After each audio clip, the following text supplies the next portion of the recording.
Saludos con todos. Bien, esto va a ser una grabación para poder recuperar la clase del día viernes 27 de septiembre. Lo ideal es que sea únicamente de una hora, a fin de ser didácticos, a fin de que, eh, bueno, únicamente puedan tener un conocimiento eh, bastante básico de lo que vamos a ver en lo posterior o vamos a retroalimentar en lo posterior, para que ustedes puedan ampliarlo, ¿no? En base a lectura de artículos, en base a lectura del Código Civil, etcétera. Entonces, esa es la idea del día de hoy. Bueno, en clases anteriores habíamos revisado lo que era la teoría de las obligaciones. Decíamos que prácticamente la teoría de las obligaciones eh, es un filtro mediante el cual nosotros sabremos cuándo una obligación o cuándo un contrato va a ser válido, ¿sí? Cuándo un contrato va a ser válido, cuando cumpla, por ejemplo, con el tema del sujeto, cuando cumpla con, por ejemplo, el tema del objeto lícito, con la causa lícita y adicionalmente cuando existe un vínculo jurídico bien estructurado. Esa es la idea. Entonces, habíamos revisado el tema de los sujetos, como ya lo comenté, habíamos dicho acerca de la capacidad. La capacidad prácticamente implica que todos somos capaces, excepto los que la ley declara incapaces. Veíamos quiénes eran los incapaces absolutos, relativos, especiales.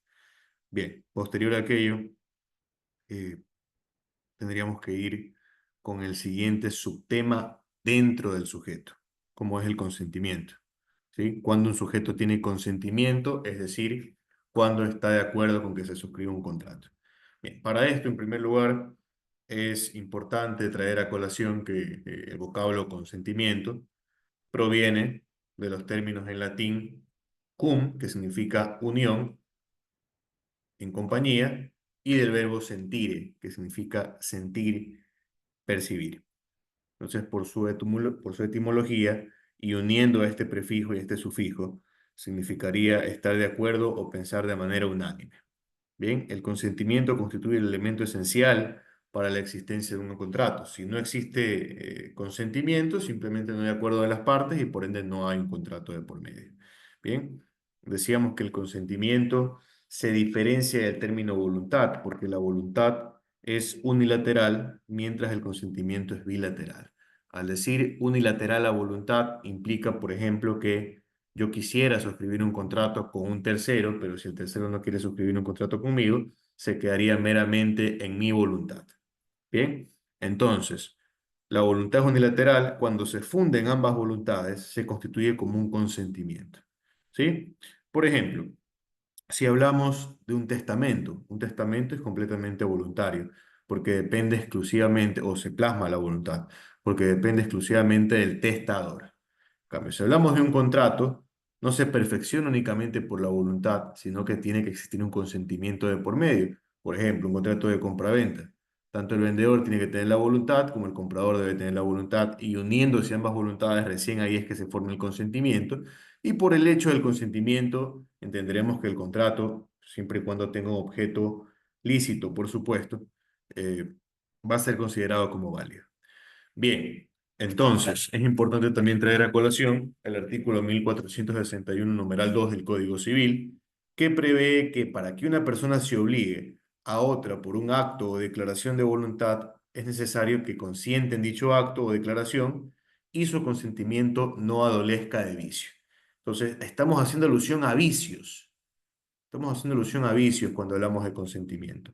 ¿Cuáles son los vicios del consentimiento? Cuando un consentimiento puede entenderse como perjudicado, viciado, y que puede generar, por supuesto, una nulidad del contrato. ¿Cuándo puede darse esto? Para revisar aquello deberíamos hacer alusión al artículo 1467 del Código Civil. Procedo a compartir el Código Civil. 467. Muy bien. Los vicios de que pueda adolecer el consentimiento son error, fuerza y dolo. Muy bien, entonces tenemos tres tipos de vicios en el artículo 1467, como ustedes lo pudieron visualizar. Bien, a ver.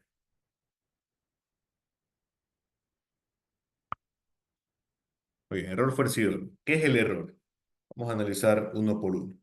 ¿Qué es el error? El error, según Guillermo Cabanelas, en derecho se entiende por error el vicio del consentimiento originado por un falso juicio de buena fe, que en principio anula el acto jurídico cuando versa sobre el objeto o la esencia del mismo. ¿Qué significa esto de falso juicio de buena fe? Bien, nosotros traemos a colación que diariamente tendremos juicios mentales, tenemos juicios de valor, ¿sí? Por ejemplo, si yo voy a máxima velocidad, es muy probable que tenga una infracción de tránsito. Entonces, es un juicio de valor constituido por un supuesto y una posible consecuencia. Entonces, falso juicio. ¿Qué nos referimos con falso? Nosotros creemos que algo puede pasar, mas sin embargo aquello es falso, aquello es incorrecto. Falso juicio. Tenemos un falso criterio, una falsa idea de algo que puede pasar. Creemos que es correcto, sin embargo no lo es. Falso juicio de buena fe. ¿Qué significa de buena fe? No existe el dolo de por medio. No existe la intención positiva de dañar de por medio. No existe la intención positiva de irrogar injuria, como lo dice el Código Civil. Bien, entonces, si hablamos de un error, es que parte y parte simplemente tienen una confusión y en virtud de esta confusión puede anularse o no el contrato. ¿Sí? Dependerá del vicio, dependerá del tipo de error. Bien, que lo vamos a revisar justamente ahora. Bien, ya analizaba la concepción que tiene Guillermo Cabanelas.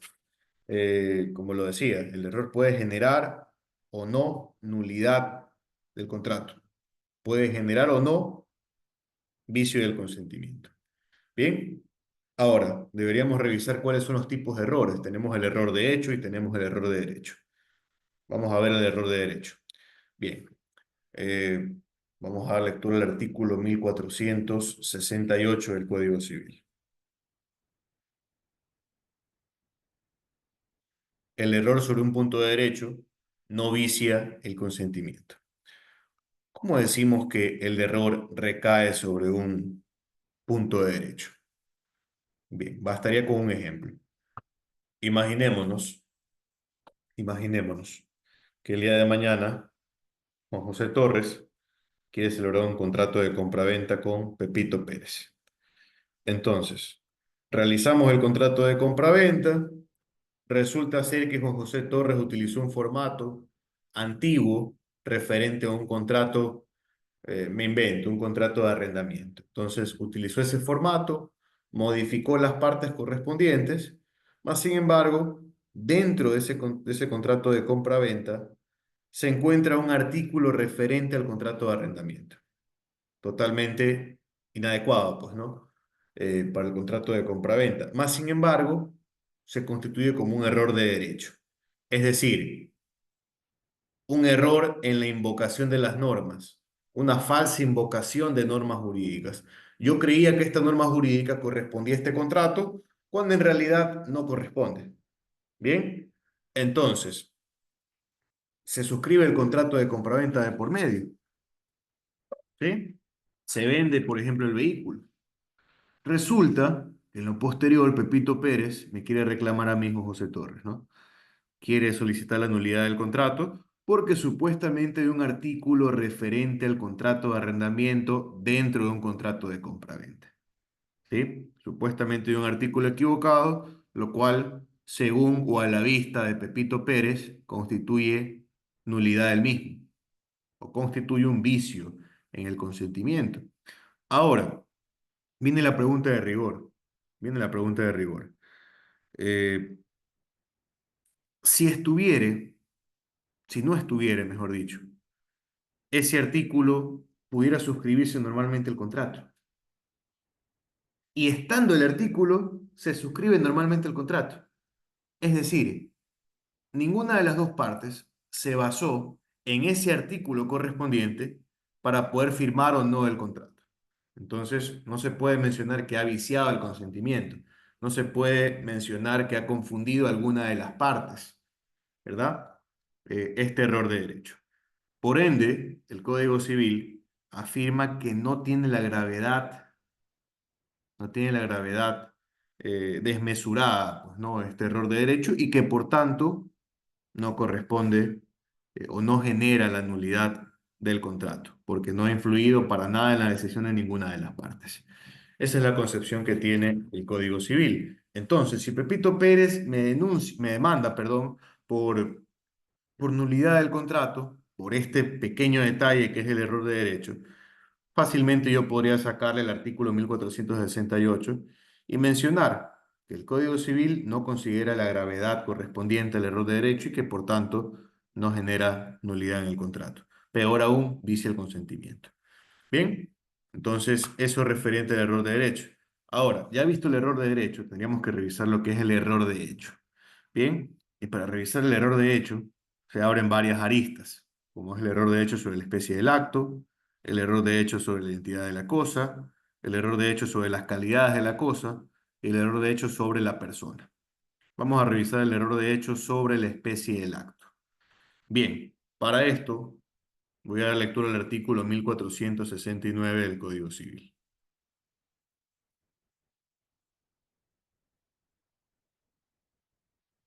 1469.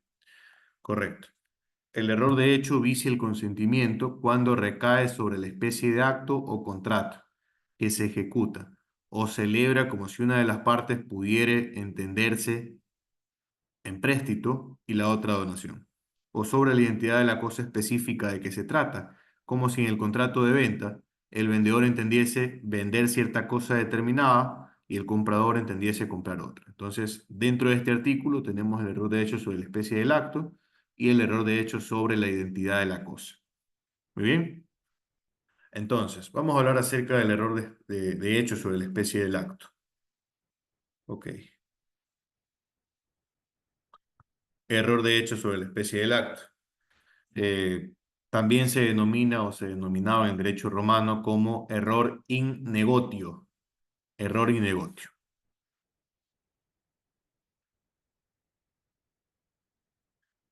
Bien, se denominaba como error in negotio. En palabras sencillas, este tipo de vicio existe cuando se da una confusión entre lo que ofrece el vendedor, no, entre lo que ofrece el acreedor y lo que entiende el deudor, ¿no? Respecto a un acto o contrato determinado. Siempre existiendo la buena fe de por medio, por supuesto. Bien, eh, un ejemplo del error de hecho sobre la especie del acto. Acto, recordemos que es un contrato, generalmente. Recordemos que veíamos actos jurídicos y hechos jurídicos. El acto generalmente es la unión de voluntades eh, plasmadas en un contrato. Bien, un ejemplo de error de hecho sobre la especie del acto, incluso el Código Civil me da este ejemplo, eh, es cuando una persona se encuentra en una situación económica deplorable, pues, ¿no? Una persona se encuentra en estado de calle. Entonces, ¿qué sucede? Llega un tercero y le dice a esta persona en estado de calle, yo te voy a ayudar. Vamos a que suscribas un contrato. Entonces, ¿qué piensa la persona en estado de calle? Que le van a donar dinero, pues, ¿no? Que le van a regalar dinero. Contrato de donación. Cuando en realidad, cuando en realidad la otra persona lo que busca es prestarle dinero a un 15% de interés. Entonces, estamos hablando de que uno de los contratantes pensó que era un contrato de donación y otro de los contratantes pensó que era un contrato de préstamo. Incluso ese ejemplo me da el Código Civil. Contrato de empréstito es el Código Civil, que es lo mismo que contrato de préstamo. Bien, en el artículo 1479 está este ejemplo, pues, ¿no? Entonces, si la persona en estado de calle puede demostrar que él pensó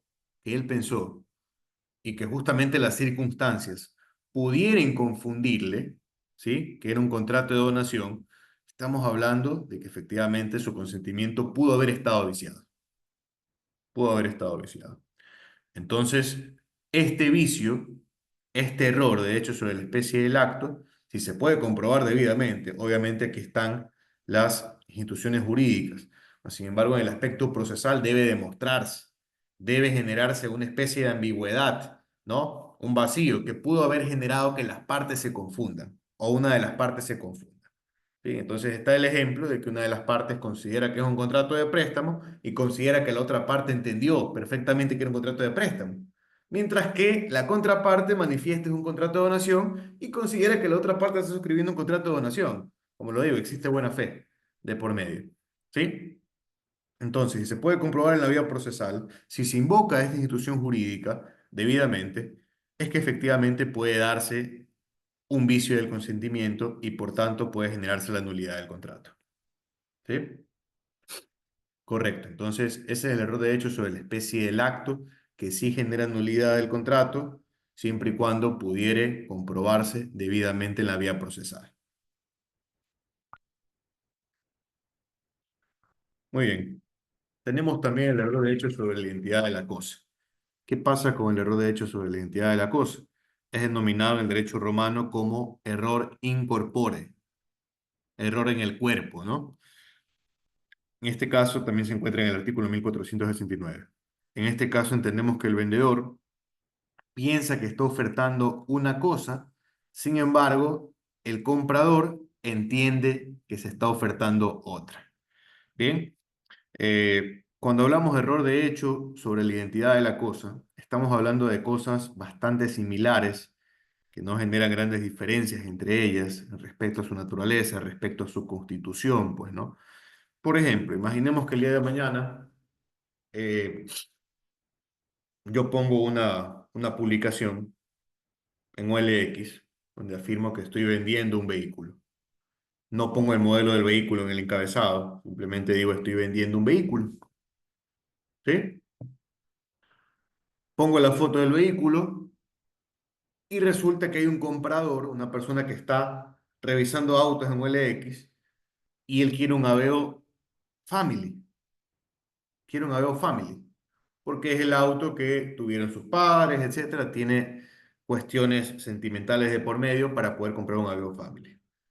Resulta que el vendedor, valga la redundancia, está vendiendo un Sail.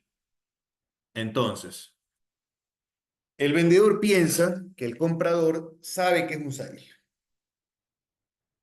Y el comprador piensa que el vendedor está vendiendo un Family. ¿Sí? Obviamente son autos bastante similares. Son autos bastante similares. Obviamente es incoherente pensar que yo me confundí un Aveo Family con una Ford Explorer, pues, no, es bastante incoherente. Desde ya es muy probable que el juez vaya a rechazar la demanda. Pero si son cosas que se parecen demasiado, como es el Aveo Sail y el Aveo Family, peor aún para aquella persona que desconoce totalmente de vehículos, peor aún si el comprador puede comprobar que esta publicación en OLX no tenía los detalles suficientes. En ese contexto, puede ser que el error de hecho sobre la identidad de la cosa genere nulidad del contrato por haber viciado el consentimiento de las partes. En este caso, el vicio recae sobre la voluntad del comprador, quien pensó que era un Aveo Family cuando en realidad era un Aveo Sail. Bien, obviamente cuando se pueda comprobar, tal cual les digo, ¿no? Ese es el error de hecho sobre la identidad de la cosa. Muy bien. De igual manera tenemos el error de hecho sobre las calidades de la cosa. Sobre las calidades de la cosa. ¿En qué consiste el error de hecho sobre las calidades de la cosa? Vamos a revisar el artículo 1470 del Código Civil. A ver, 1470. Correcto. ¿Qué dice? El error de hecho vicia a sí mismo el consentimiento cuando la sustancia o calidad esencial del objeto sobre que verse el acto o contrato es diversa de lo que se cree. Como si por alguna de las partes se supone que el objeto es una barra de plata y realmente es una masa de algún otro metal semejante. El error acerca de otro, cualquiera calidad de la cosa, no dice el consentimiento de los que contratan, sino cuando esa calidad, ojo con esto, es el principal motivo de una de ellas para contratar. Y este motivo ha sido conocido por la otra parte. Muy bien. Entonces nos da especificaciones también esta figura. Es bastante clara.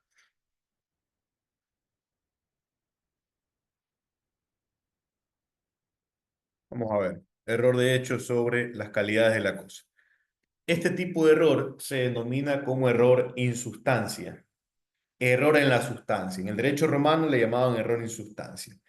Recae sobre la cualidad sustancial del objeto. Es decir, yo quiero que una cosa sea o esté compuesta o esté construida de determinado material, generalmente por un fin económico o social, ¿sí? Por ejemplo, imaginémonos que yo quiero entregarle un anillo de promesa a mi novia, ¿sí?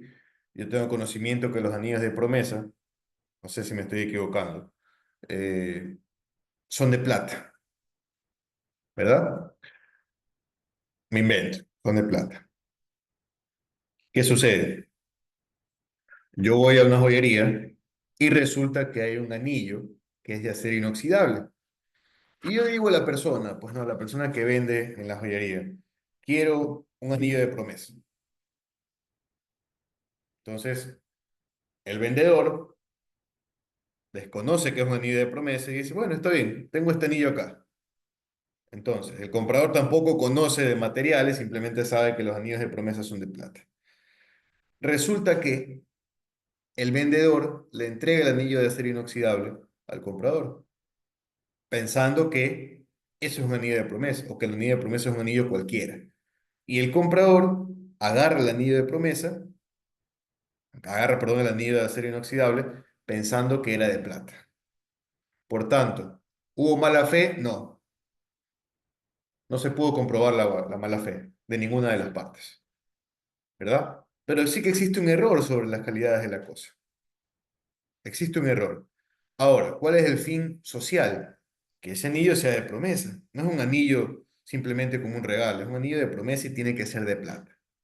Entonces, no cumple con el fin social. Esa es la importancia del error de hecho sobre la calidad de la cosa. Que la importancia radica en qué se encuentra o en qué material lo constituye esa cosa. ¿Sí? ¿Cuál es el fin económico o social que tiene dicha cosa? Si no es de ese material, simplemente no me sirve. ¿Muy bien? Ahora, eh, vamos a revisar nuevamente el artículo 1470. Dice, el error acerca de cualquiera calidad de la cosa no vicia el consentimiento de los que contratan, excepto, aquí da ciertos supuestos en los cuales sí vicia el consentimiento. Ojo, no se va a confundir en este segundo inciso. ¿Sí? No vicia el consentimiento, excepto cuando, o si no cuando, esa calidad es el principal motivo de ellas para contratar. ¿Sí? Principal motivo. Yo le estoy diciendo a la persona que vende la joyería que lo quiero para que sea un anillo de promesa. Entonces, está conocido el motivo por el cual yo quiero contratar, por el cual yo quiero comprar, perdón, esa mercadería, esa bisutería, ¿no? Está claro. Y yo le informaba. Ahora, si yo puedo comprobar aquello en un proceso, bienvenido sea. Se da el vicio del consentimiento y por ende se da la nulidad del contrato. Y volvemos al momento exactamente anterior. Es decir, le doy el anillo, me da el dinero. ¿Bien? Y este motivo ha sido conocido por la otra parte. Es decir, yo tuve que decirle verbalmente, tengo que poder comprobarlo, tengo que llevar un testigo, o en su defecto por un contrato, por un, perdón, mensaje de WhatsApp, por un mensaje por un correo electrónico, podría ser, que yo pude comprobar que efectivamente el vendedor, en este caso, conocía del fin social para el cual yo quería ese producto. Si yo puedo comprobar esto, queda sin efecto el contrato. Ese es el error de hecho sobre la calidad de la cosa. Muy bien. Entonces, hemos visto que el error de derecho no vicia el consentimiento en ninguna circunstancia.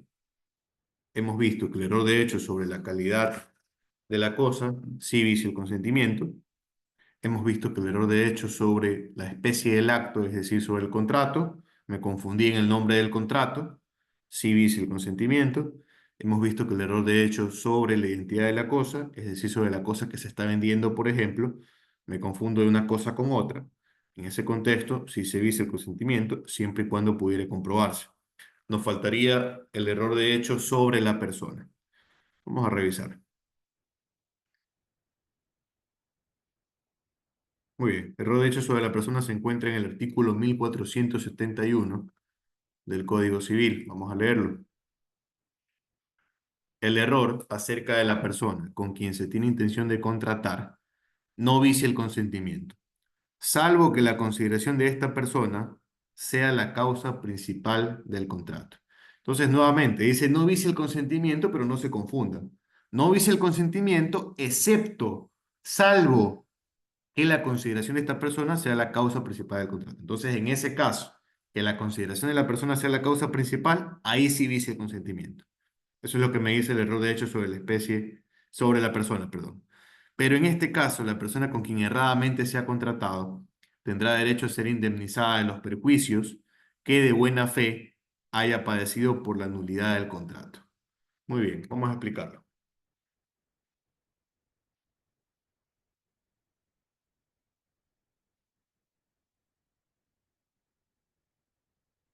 Vamos a explicar esta parte. Error de hecho sobre la persona. También denominada en el derecho romano como error in persona. Eh, hacen justamente nulo el acto en el caso de que se considere que ha existido un error respecto del contratante principal. En otro contexto, no va a generar nulidad. A ver, supongamos esto. Escribo un contrato con Pepito nuevamente. Y en el contrato con Pepito, resulta que yo pongo mis generales de ley, José Torres Espinosa, número de cédula tal, tal, tal, estado civil tal, tal, tal, domiciliado en tal, tal, tal. Padre de, padre de, y me olvido de los nombres de mis hijos. O me equivoco en el nombre de uno de mis hijos. Tan mal padre soy. Entonces, me olvido de los nombres de mis hijos. ¿Sí? La otra parte suscribe el contrato, sin problema. Entonces, se da el contrato. ¿Hay un error de hecho sobre la persona? Sí, sobre los nombres de mis hijos. ¿Son contratantes ellos? No, no directamente. ¿Ellos firman? No, el firmo soy yo, ¿verdad? Entonces, en ese caso, tal cual lo dice el código, si no es sobre el contratante principal, no dice el consentimiento, me equivoqué del nombre de mis hijos, ¿y qué pasa? No sucede nada, ¿sí? No vicia el consentimiento, simplemente es un error tipográfico, ¿ya? Ahora, ¿qué sucede si me equivoco en el nombre del contratante principal? Es posible que vicie el consentimiento, acorde a lo que se determina en el artículo 1471. Error sobre la persona. ¿Ya? Ahora, imaginémonos que, imaginémonos que yo voy a pedir un préstamo a un tercero y yo digo que me llamo Juan José Torres Espinosa,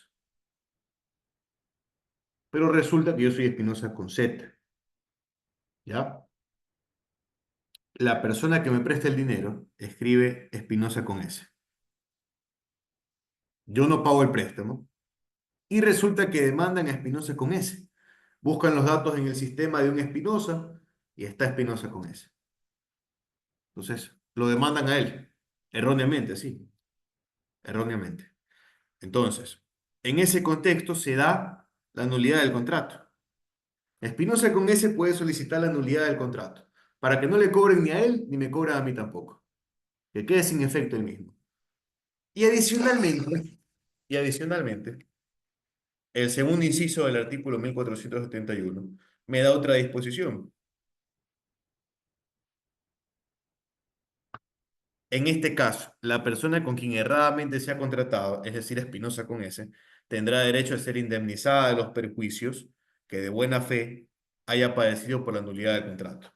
Es decir, Espinosa con S, además de solicitar la nulidad del contrato, puede solicitar la indemnización de daños y perjuicios y las costas procesales y honorarios. Podría darse el caso. Entonces, el juez, ¿qué le va a decir? Preséntame facturas. Preséntame la factura de tu abogado para solicitar que la parte que te demandó por incumplimiento de valores, por ejemplo, ¿sí? O la parte que te estaba cobrando tenga que pagar también tus abogados. Y las costas también, si hay un perito de por medio, por ejemplo, un perito grafológico de la firma, pues, ¿no? Que también pague la pericia de ese perito. Bien, entonces, ese derecho le concede el artículo 1471 para este supuesto que estoy mencionando de error de hecho sobre la persona. Muy bien. Entonces, error de hecho sobre la persona, sí vicia el consentimiento, siempre y cuando recaiga sobre el contratante principal. Y en el caso de que un tercero se vea afectado, este tercero puede interferir, puede solicitar la nulidad del contrato y adicionalmente puede solicitar que se le indemnice por todos los perjuicios que hubiera sufrido, por ejemplo, por la demanda que les comentaba, que demandaron a Espinosa con S cuando en realidad el deudor era Espinosa con Z. Muy bien, correcto. Denme un segundo que voy a cargar la computadora.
Bien, vamos a continuar.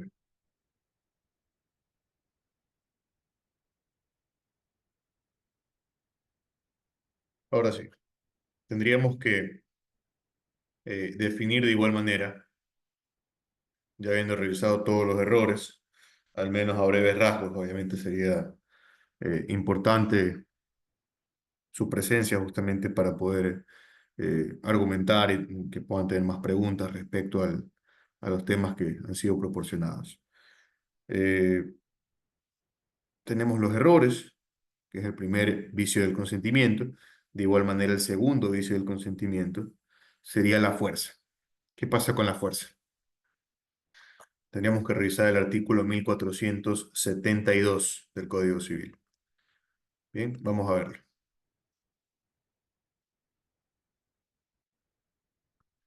La fuerza no vicia el consentimiento, sino cuando es capaz de producir una impresión fuerte en una persona de sano juicio, tomando en cuenta su edad, sexo y condición.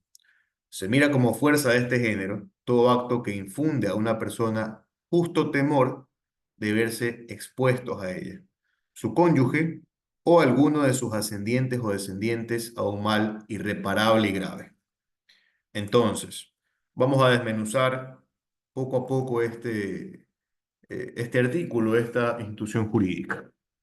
En primer lugar, fuerza implica una amenaza, implica cualquier tipo de impresión fuerte, implica violencia, ¿sí? Por ejemplo, imaginémonos que, eh, imaginémonos que un tercero, un criminal, me está presionando a mí para donar cierta cantidad de dinero. Entonces, me está presionando para poder suscribir ese contrato. Está amenazándome a mí, está amenazando a mi familia. Entonces, hay un mal irreparable o grave de por medio. ¿Cuál es el mal irreparable o grave? La muerte de mi familia. ¿Ya? Mi cónyuge, mis ascendientes, mis descendientes, llámese mis padres, llámese mis abuelos, mis bisabuelos, mis hijos, mis nietos, ¿verdad? Entonces, ellos están dentro del marco de la fuerza, ¿sí? Hablemos de la esposa, en mi caso, hablemos de la esposa, hablemos de los ascendientes y descendientes. ¿Los primos están dentro de la fuerza? No necesariamente. Los hermanos, no necesariamente, ¿sí? La norma dice ascendientes, descendientes y cónyuge, nada más. Entonces, si me amenazan a mí o a alguno de los grupos especificados en el artículo 1472 y yo firmo ese contrato, porque yo cedo ante la presión, pues, ¿no? De que va a matar a mi esposa, yo firmo el contrato. En ese contexto, por más de que esté firmado, por más de que genere efectos, en lo posterior yo podría solicitar la nulidad del contrato. ¿Por qué? Porque mi consentimiento estaba viciado. Mi voluntad estaba viciada en base a una amenaza. No es lo que realmente quería. Me amenazaron para que yo firme, que es muy diferente. Mi firma está ahí, sí, mi firma está ahí. Pero si yo puedo comprobar que me amenazaron, el contrato puede considerarse como nulo. Esa es la fuerza, ¿sí? Ahora, eh, hay que tomar en consideración que sea un mal irreparable y grave también, ¿no? Supongamos, me voy a la ironía, pues, ¿no? Si no firmas este contrato, dejo de ser tu amigo. No es irreparable ni grave. Entonces, está ahí la supuesta consecuencia, pero no es irreparable ni grave, ¿verdad? Entonces, en ese contexto no puede considerarse como fuerza. Si firmé el contrato es válido, ¿sí? Si firmé el contrato es válido, si es una amenaza tan superflua como esa, ¿no es cierto? Tiene que ser un mal irreparable o grave, como lo comentaba, como la muerte, una amenaza de muerte. Adicionalmente, me da otra disposición el artículo 1472. La fuerza no visa el consentimiento, sino cuando es capaz de producir una impresión fuerte en una persona de sano juicio, tomando en cuenta su edad, sexo y condición. Si me amenaza un menor eh, de 14 años, es posible que un menor de 14 años me amedrente a mí, obviamente no tomando en consideración que tenga armas ni nada, pues, ¿no? Simplemente que me diga, tienes que firmar, porque yo lo digo. ¿Será que el menor de 14 años me amedrenta a mí? Entonces, no es factible, obviamente, eh, no es lógico, ni siquiera, ¿sí? Eh, que ese menor de 14 años pueda entablar algún tipo de coercibilidad moral hacia mí, algún tipo de coerción física, algún tipo de amenaza hacia mí. Por la edad, sexo, refiriéndose a hombre o mujer, y condición. Llámese, por ejemplo, una persona con discapacidad que me amenace. Entonces, todos estos factores se valoran al momento de verificar la existencia o no del vicio de consentimiento fuerza. ¿Sí? Dependerá del sano criterio del juez en base a cada uno de los factores que se encuentran en 1472. ¿Qué pasa si amenazan a mi primo? ¿Entra en el grupo del 1472? No, no puede considerarse como fuerza o temor reverencial. Al menos un juez legalista no lo va a tomar en consideración. Bien, esa es la fuerza. Ahora, ¿qué es temor reverencial? Muchas veces se confunde la figura de fuerza con el temor reverencial porque están en el mismo artículo, ¿verdad? La fuerza sí vicia el consentimiento, pero ¿qué pasa con el temor reverencial? El temor reverencial es solo el temor de desagradar a las personas a quienes se debe sumisión y respeto. En este caso, no basta para viciar el consentimiento. A veces me dicen, doctor, pero aquí dice que la fuerza sí vicia y aquí abajo dice que no. Es que hay diferentes figuras. Es la fuerza y el temor reverencial, solo que está en el mismo artículo. ¿Por qué lo hace el legislador de esa manera? Para poder diferenciar ambas figuras, para poder diferenciar la fuerza del temor reverencial. Muy bien, pensemos en el temor reverencial. ¿Qué es? Temor de desagradar a las personas a quienes se debe sumisión y respeto. ¿A quiénes les deben sumisión y respeto? Por ejemplo, su maestro.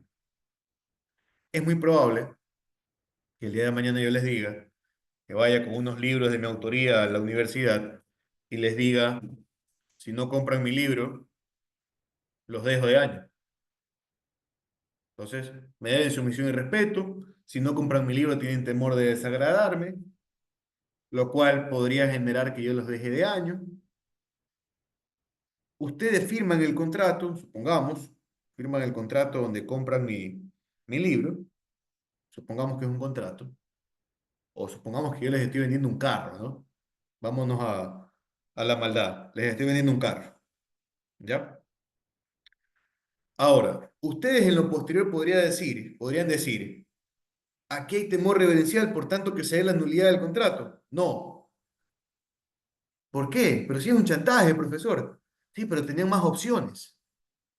Podían ir, por ejemplo, ante la coordinadora de la carrera, comentarle lo que estaba pasando. Podían ir, ¿sí? Al Ministerio de Educación, Ministerio de Trabajo, etcétera, a informar de la situación.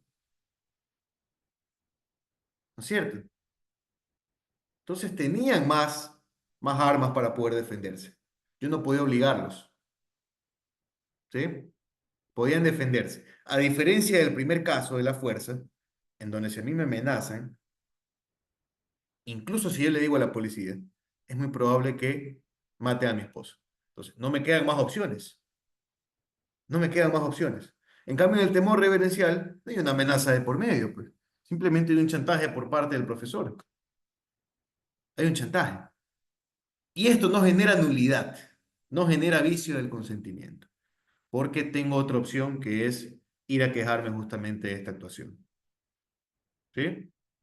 De igual manera, si un juez eh, está pidiéndome cierta dádiva, o está pidiéndome cierta donación, o está pidiendo que le compre su vehículo, etcétera, yo puedo ir ante el Consejo de los Ejecutores y presentarle una denuncia, que sea válido o no, que sea efectiva o no esa denuncia es otra cosa. Pero estamos hablando de que no me puede obligar a ese juez para poder suscribir un contrato. Y mejor aún, que este contrato sería válido, muy a pesar de que existe el temor reverencial de por medio, muy a pesar de que me chantajearon, etcétera. Yo tuve otras opciones para decir no quiero suscribir el contrato.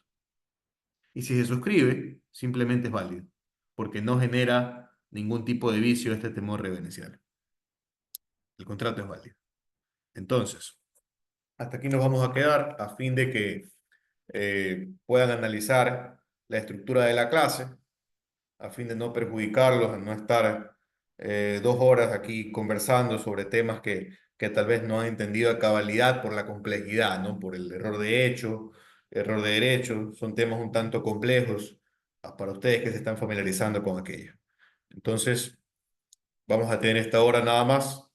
Eh, Ustedes van a hacer un resumen que se encuentra en plataforma. Ustedes lo van a poder visualizar. Ese resumen lo van a hacer lo antes posible para entender que han visto la clase. ¿Correcto? Entonces, un placer. Esperemos que este problema de la luz se pueda solucionar eh, la próxima semana para tener la tercera clase de manera normal. ¿Sí? Gracias con todos. Buen fin de semana.